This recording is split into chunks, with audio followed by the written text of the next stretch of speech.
So good morning, everyone. So I want to talk to you about a very small sliver of social. And I want to give it a bit of context that's nothing to do with social, which is about how we get more from less.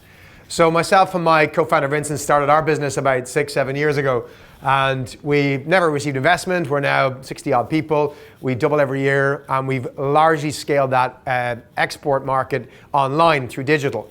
And when you're a small business and you're starting off, you've no money, and you've small kids at home, and you've mortgages to pay, you have to get more from less. And as organizations in our sales teams, especially with targets and trying to get leads in, we are all under pressure to get more from less. The last 10 years, I've really come to love this power of small. Myself and Grant were talking about this before we kicked off, about everybody looks for the big silver bullet, the thing that's going to fix your sales team, fix your leads. I look for the 100 tiny things that if I add them together can make a massive difference. And that's what I want to try and start off with today. I'm going to talk to you for about 20 minutes, then I'm going to end on a 3-minute video that Connor recommended I put in here. I like it, it's a bit cheesy, but I think it's going to work nicely. And it's one of my favorites. So even if you don't enjoy it, I will. So I'm happy with that. I'm Johnny, by the way. Please do connect with me. I didn't put up my Facebook address here. I should. I need to change it. I typically engage most on Facebook. Find me on LinkedIn. Find me on Twitter. Find me anywhere you want. And what we do as a business and social talent, we have an enterprise kind of career development platform that through everyday learning nudges salespeople and recruiters to better performance, better behavior with analytics for their team, and shares better insights and knowledge on how to use things like social, digital engagement to be more successful in their jobs. And I'll show you a little bit of that later on. So social is massive, and I want to talk to you about last week. So myself and my colleague Reza, this is Reza if you're wondering who Reza is. We were in Munich meeting a customer last Friday week, and we bumped into this guy. I know who this guy is? He's fast. Usain Bolt. We're at the immigration counter in Munich airport, first thing in the morning last Friday week, handing over my passport, and this really cool guy standing beside us, a couple of cool guys standing beside us. We're all shuffling in first thing in the morning. This guy goes through, and there's 2 desks. I'm at this desk, somebody at this desk. And the lady who was standing beside me says to the immigration officer, "Is that him?" And she goes, they're so serious, she goes, "Yes!" Because she's just read his passport. And then my immigration officer's like, "Is that you serious, really?" They're very excited. So Reza went and got a photograph with Usain. Obviously, he was so impressed to have a photograph taken at 9:30 in the morning from this random Irish person in Munich airport. So let me tell you about Usain Bolt. He's the fastest man in the world. Of course he is. He achieved the world record for the 100 meters back in 2009 with a time of 9.58 seconds. That means he runs at a pace of 37.58 kilometers an hour, right? It's crazy. It's really, really fast, right? If you drive down the Keys, the North Keys at 37.58 kilometers, you'll get done, all right? It's quite fast. So let me introduce you to somebody else. This is Johnny Campbell. I am not the fastest man in the world by a long shot. Doesn't matter what I'm saying here. I like to jog, though. I like to run. I travel a lot, and to get some energy, I go out in the mornings and I run in different places. This is a month or 2 ago, heading off for a run in London. I'm not the fastest man in the world, right? I do it at an easy enough pace. I run 5Ks to try and keep me alive in the mornings. I do them in about 20 minutes, which puts me at 15 kilometers an hour. Right, I'm really happy with that. But that's 23 kilometers an hour slower than Usain Bolt. Now, I'd love to be Usain Bolt for loads of reasons. I'd love to run that fast. It's pretty awesome. So I'd ask you this. Do you think someone running 15 kilometers an hour could become, somebody running 37.58 kilometers an hour could get to this level? Seems kind of hard, doesn't it? That's fucking insane, right? Running at 15 kilometers an hour to then run at 37.58 is kind of crazy. Usain Bolt, it took him 2 years to go from about 36 kilometers an hour, 36 and a half kilometers hours to 37 and a half. 2 years. And he hasn't come back and achieved that since, right? That's still the world record. I want to go 23 kilometers an hour faster. So how do we go from here, not just to a little bit better, but to extremely better? How do you drive your sales performance from okay to unbelievable? We can all kind of get incrementally better, and we can ask our sales team to go 5% better, 10% better. We ask our sales team in social talent every single year to double what they did last year. And there's a few of them here and they feel the pain every year, right? It's painful. Go double. Just do it again. Our sales director asked me a couple of months ago, why does it always have to double? And I was like, Dave, you're dead right. I do wish it could triple, but you know what? We'll just settle with doubling this year and we'll see how we can get on with the tripling plan for next year. So Dave, I'm with you on that. If I was to say to you that tomorrow, I'm going to aim to be 1% better, 1% faster. 1% doesn't sound very exciting, does it? If your sales team came to you at the start of the year and said, next year, I'm going to be 1% better. You'd be like, that's brilliant. You're going to be 1% better somewhere else. 1% better doesn't seem very exciting. But if I was to be 1% better tomorrow, and then I get up on Friday morning, I'm 1% better again, and on Saturday morning, 1% better, how long do you think before Johnny running at 15 kilometers an hour becomes 37.58 kilometers an hour? How long will that take you? 1% a day. We've got some good statisticians in the room. In 90 days, I would run faster than Usain Bolt by being 1% better every day. 1% isn't exciting, but when you aggregate it, and those of you in the insurance industry who have ever worked as actuaries or like maths will understand the aggregation of marginal gains. It's a powerful thing. 1% every day over the working life of a year takes whatever the hell one is, one of something, becomes nearly 14 times bigger. Small is exciting. You go on training courses, you buy software, you try and achieve uplifts of 20, 30, 50%, and you kind of go, that's amazing, and you look for those things. You ask your team to come back with plans that will deliver a 20% increase in sales. What about a plan that increases your sales by 1%? Followed by another plan that increases your sales by 1%. If you keep that sequence, it becomes highly sustainable. And the great thing is those things that achieve a 1% improvement in performance, they're easy. Everybody can do them. You can find them anywhere. I want to talk to you about one tiny part of that. Selling is complicated. There's lots of processes. Clive just talked through the different connections between marketing and sales and awareness and all those different pieces. But that becomes part of a funnel. What we know is the sales funnel comes from some of the marketing aspects, right down to purchase, consideration, maybe back again.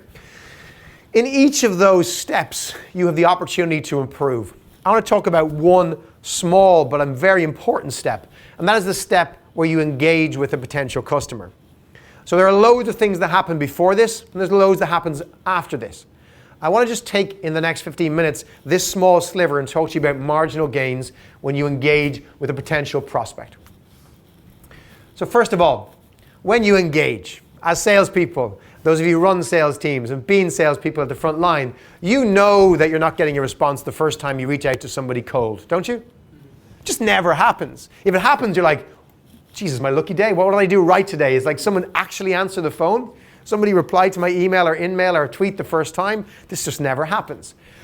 First thing is getting used to the fact that your first attempt will not work. It's acceptance of that and moving on.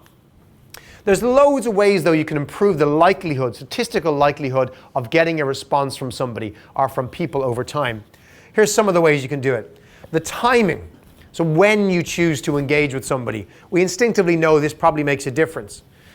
Different contact vectors. We all know that we respond differently to different mediums. I might respond great to email. You might be brilliant on in-mail. You're better at Messenger. You're fantastic at WhatsApp. You like to just answer the phone. We're all a little bit different.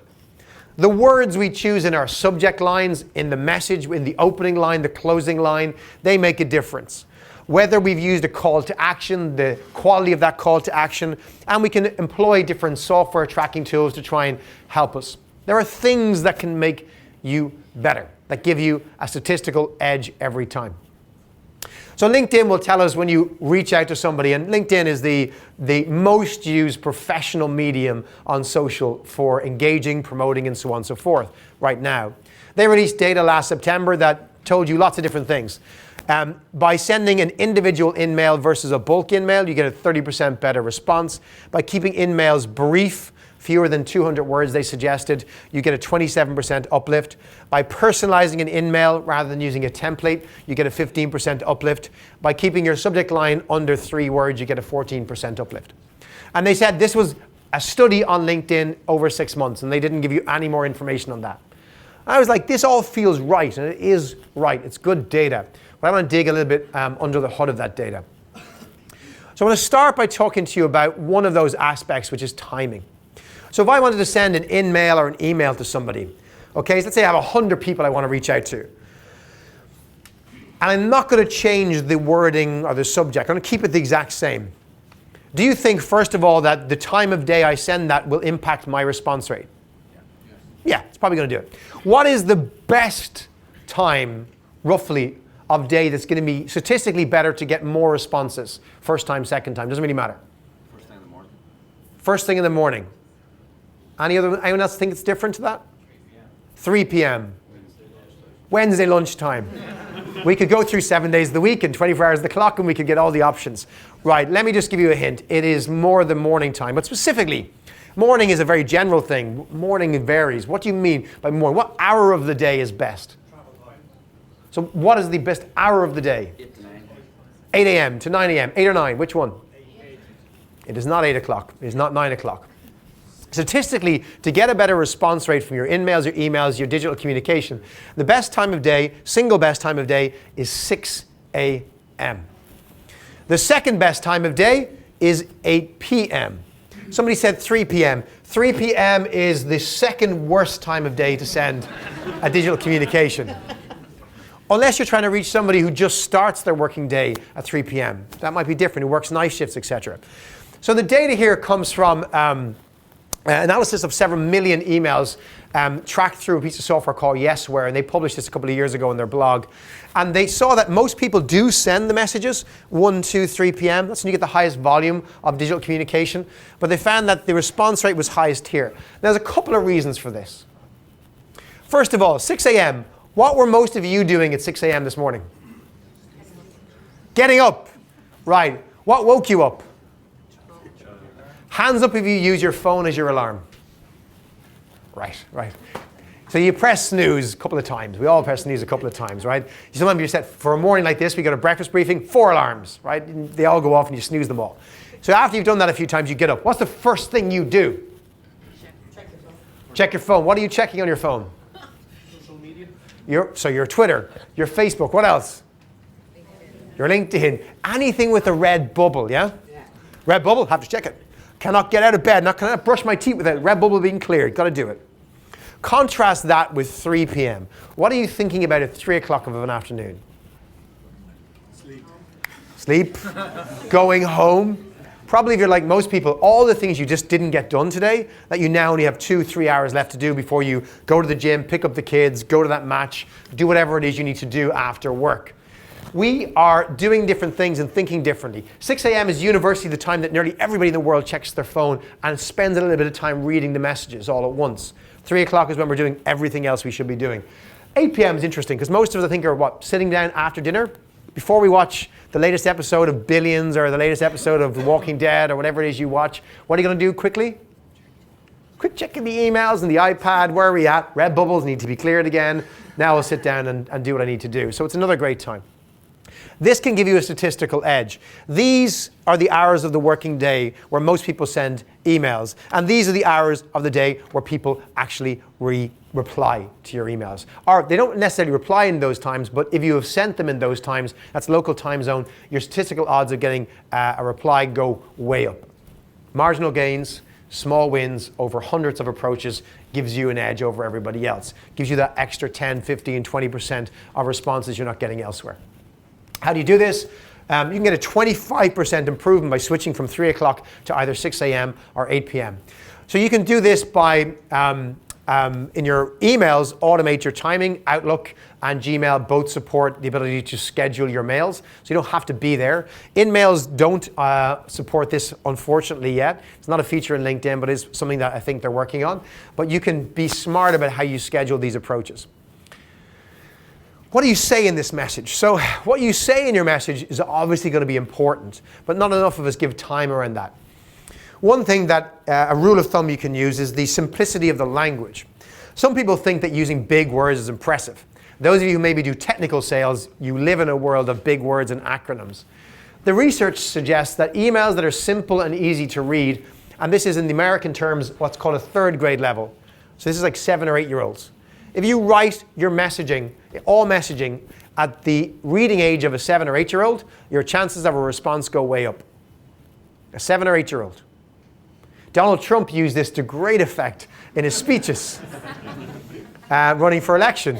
Hillary Clinton used the massive words, he used the simple words. In fact, he tried to restrict all of his words to 2 syllables. When there was a 3 or 4 syllable word, he mumbled the end of it because it's actually easier to understand. So the data suggests that when you write at a kindergarten level, you get about a 46% response rate, 3rd grade reading level, 53%, high school level, 45%, university or college level, 39%. The more clever you sound, the harder it is to understand. And this is a principle in psychology called cognitive ease. Your brain processes words slightly faster if they're simple and short, like microseconds faster. But if they're microseconds faster, you absorb it more, you believe it more, you're more engaged with it. If it's a longer word, it takes longer. By the way, long words and more complex words are better if you want someone to remember what you're saying. The more complexity, they have to process it. That processing fluency dictates it to going into your long-term memory more often. There's loads of stuff on words that is quite important to this. But keep it simple. Also keep it short, but not too short. Again, LinkedIn said less than 200 words and they left it at that. The actual data suggests the sweet spot is 50 to 125 word emails. That's about 2.5 short paragraphs of a message. And interestingly, it comes in perfectly in the in-mail limitations of LinkedIn. So really nice, so you'll always go under that. This gives almost a 50% higher response rate if you do it right. So too short gets around this 36% response rate. When you get into 200 words, you're hitting 48, 49. The sweet spot is around this. Between 50, 51 is between, say, 50 and 125, 150 words. See that there? Small edges, tiny things that make it a little bit different. Keep it short. Super easy to write a long email. I get sales emails every day. We all probably do. I got this one yesterday. It was 10 paragraphs long. And I actually saved it because it was so bad. I want to use it as an example. Literally, they sold me everything, right? I didn't have the time to pay attention to that. But also, the tone of your email is really important. Emotion is powerful. It can improve your response rates. So it can give you a 10% to 15% increase in response rates. And this data suggests that actually either negative or positive works. Don't send negative emails to prospects. Not good, right? And thankfully, the positive emails have a slightly better edge. But if you think about it, somebody says something that's negative, you go, that's bullshit. I'm going to respond to that. I'm going to counter that argument. You do get responses. You get more than neutral. Neutral is like, bleh. I don't even think about it. I'm not disagreeing or not agreeing with this. It's just like, I don't really care. But tone is really important. So happier emails. What does happy look like? Give you an example. This is what we might call a very neutral email. On a level of 0 to 1, 0 being really boring, 1 being saccharine, sweet, happy, right? Or what we call, no offense to anyone in the room, who is this? American, right? Hey, super positive, right? But we all do this stuff, right? Hey, Johnny, reading your profile on LinkedIn, see that you're leading the operations team. Would you be interested in a demo of our service? There's no emotion in that. We'll call that 0, right? A little positivity would definitely help that. So a little positivity. Johnny, nice work on the 20% increase in productivity your team achieved last year. I've been checking out your LinkedIn profile. I think I can help you gain another 25%. Would you have 10 minutes later today to hear a little more? This is kind of like 0.35 on a scale of 0 to 1. Right? It's the perfect amount of positivity in your email. Just a little bit of encouragement, nothing too much, and this will give you the highest response rate. When you add a little bit more, like, wow, I was blown away by the 20% increase in productivity your team achieved last year. I think I can help you, blah, blah, blah. This is like, we'll call this 0.55. It's better than neutral, but it's not as good as the little bit of positivity. And then we have what we call the full-on USA version of it.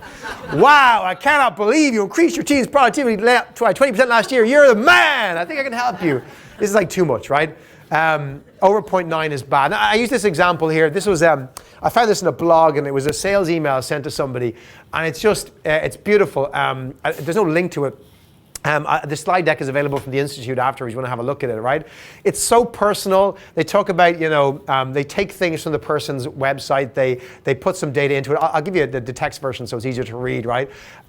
It's the right kind of length. It's just pushing 200 words, so it's on the edge of perfect. It's really personalized. Lots of positivity, not too much. A couple of emoticons thrown in there. Well, works quite nice. Now, it's not for every organization or type, but the point being that that positivity and length works just nicely. So this is about 203 words and about a 0.35 positivity in terms of its sentiment and tone.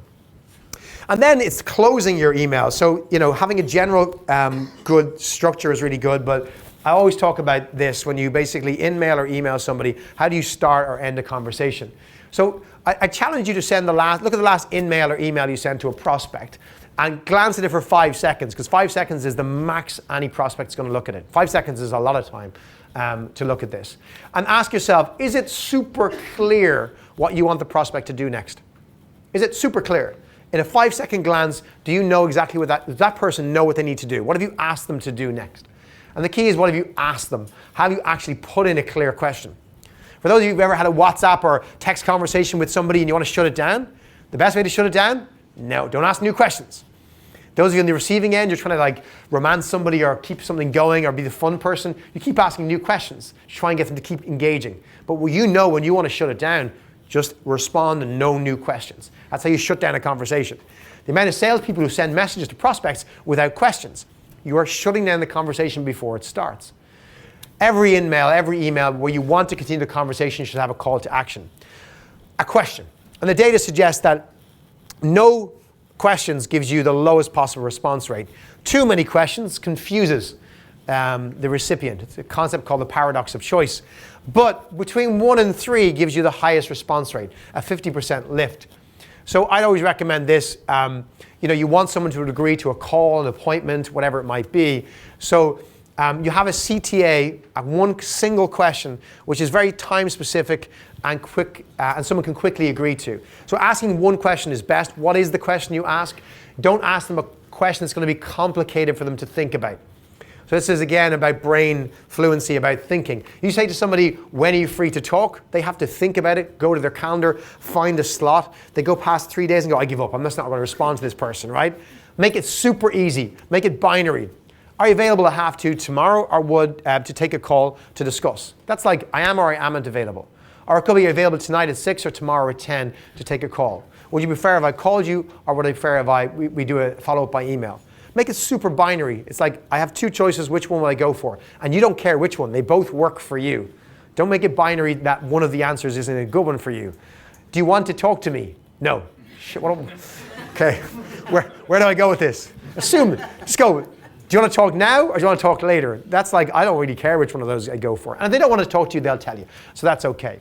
So again, be specific in your questioning to give this person focus and follow up. One of the things that nobody does is follow up, right? We talk about this, we say we should follow up, we will follow up. But how many times should you follow up?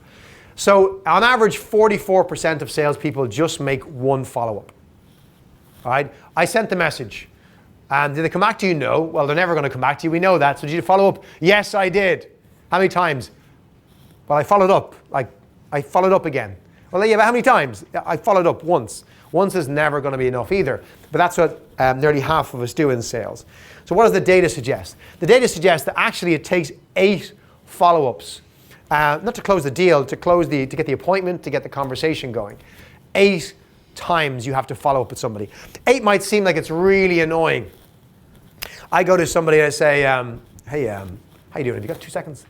Like, no, sorry, busy. No, got 2 seconds? Like, busy. Like, I got 2 seconds. Like, Jesus Christ, I'm busy. Go away. If I keep going, something happens on the 4th, 5th, and 6th attempt. No, hear me out. 2nd attempt, annoying. 3rd, God, this person is driving me mad. But 4th, 5th, and 6th, the concept called obligation kicks in. Where you start to feel like this person seems to really want or need to talk to me. I'll give them a second. And it's pushing through that barrier of annoying. You only follow up twice, you're remembered as the annoying salesperson. You follow up 8 times, you're the persistent salesperson who really needs to get a hold of somebody. There's a difference. It's about knowing that it's good to push through, but you've got to push through all the way. And it's also not relying on one single channel. 8 times via 8 emails, 8 phone calls, you're like a stalker, right? Okay, I acknowledge that. It's not going to be great. But in this world, we realize that social media enables us to reach out and follow up with prospects in many different ways, different touch points. And I ask you to do this and do this with your colleagues. Have a look at your phone and have a look at your red bubbles. I have 2 missed phone calls, 4 unread text messages, I have 5 unread tweets and 6 unread messengers. And I have 3,725 unread emails. Which medium should you not use to reach out to me? Email, right? But we're all different. Some people are amazing at keeping their inboxes clean but never check Facebook. Some people are brilliant at their LinkedIn emails. Some people never check them. We're all different. You never know if that prospect's going to be preferring Facebook Messenger, email, or phone. So the trick is you've got to basically try and connect with them across multiple different vectors. So this, it could be liking, commenting, sharing, sending a direct message, a follow-up phone call, different ways to try and do it. You know, you might not be comfortable doing it. You might not tweet. You might not send a Facebook message. You might not be comfortable sending a prospect a WhatsApp. You might not have their details. But I'd recommend, they call this the 4-2 rule, right? When you're following up, you need 4 different contact vectors and each of them twice. No one vector becomes annoying, and you're hopefully going to hit everybody on their preferred method because you're going to choose 4 different types. This works. It's simple to follow, 4-2, 8 follow-ups, 4 different methods. I got to get 4 contact vectors. I was asked at a conference yesterday in Stockholm, do I send an in-mail or an email? I was like, you know, 2 years ago I would have answered that question with whichever one I thought was the best. Now there isn't a question of which one, it's both, plus 2 others. You got to use multiple methods. Or do in-mails work? Yeah, they do, as long as you also phone, also send them an email, also follow up on a Facebook Messenger, whatever it might be. You've got to have multiple contact vectors. You never know which vector is going to work for somebody. It's all about the inches. It's all about those marginal gains. Those of you in sports will know all about this, but in business as well, it's all about those aggregated marginal gains, the small steps we take, putting them together, and that's just your messaging. There's your prospecting, your lead identification, getting people's contact details. It's doing the initial phone calls, the follow-ups, the sales pitches, showing these things. How can I get a 1% gain in every single step? And today it's about taking 1 or maybe 2 of those steps and implementing them later this afternoon, tomorrow, Friday when you go back to work, to try them out, to look at your own work. I'm not saying even implement all of those straight away. You won't. Most people just go nod their head and go, that's brilliant, I might use that, that seems interesting, and then they go back to their old habits. Try and change 1 thing. Change the timing, change the length of your message, change the call to action at the end. Just do 1 thing to try and give you that marginal gain. That's what we do. Our platform is full of hundreds of marginal gains for salespeople that gives them everyday tips, small things you can try and do to try and change in all of these different types of areas. So I promised I'd leave you with a video that kind of, my favorite video that Connor reminded me of, that talks about the power of marginal gains. So bear with me on this and hopefully it gives you a smile as well. You know the video? Ah, we love this. Let's see if the sound works for us now. Oh, we're going to turn it up. Driver's going to turn it up. There we go, right? Go back here. Nope. It worked perfectly earlier on. Work like this? No, it's not that. You can't really hear that, can you? No, that's all right.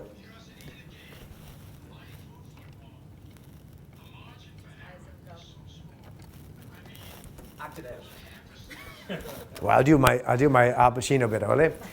So for those of you who haven't, I'll tweet out the link at the end. The basic premise of Any Given Sunday, which is about 20 years old now, which is kind of crazy. The basic principle in sports is the marginal gains, the inches, right? Those of you who've seen the speech before, it's a fantastic little summary with Al Pacino-esque-ness of this. Watch it. Think about it. It is the inches. It is the marginal gains. It isn't about transforming what you do. It is about the small, the power of small. Those of you interested in behavioral psychology, or if you've ever read about anything like that, things like Freakonomics, etc., you can learn a lot from behavioral psychology about how you affect change. We, as humans, change slowly. It's hard to get people to change their behaviors in big impact. What you can do is focus on the really, really small things in your team and try and look at them and take a data-driven approach to try and improve those things. We've seen in the teams, we work with organizations like Oracle, we work with businesses like GSK, Bayer, AXA, Microsoft, around the world to try and work with their teams to drive that performance. And we've seen in the last 4 or 5 years on the online platform the power of small and the impact small can have on teams over long periods of time. Take the decks from the Institute, go back and try and put into place 1 or 2 of those things, and please do watch the video more sound, you'll enjoy it. Thanks, guys.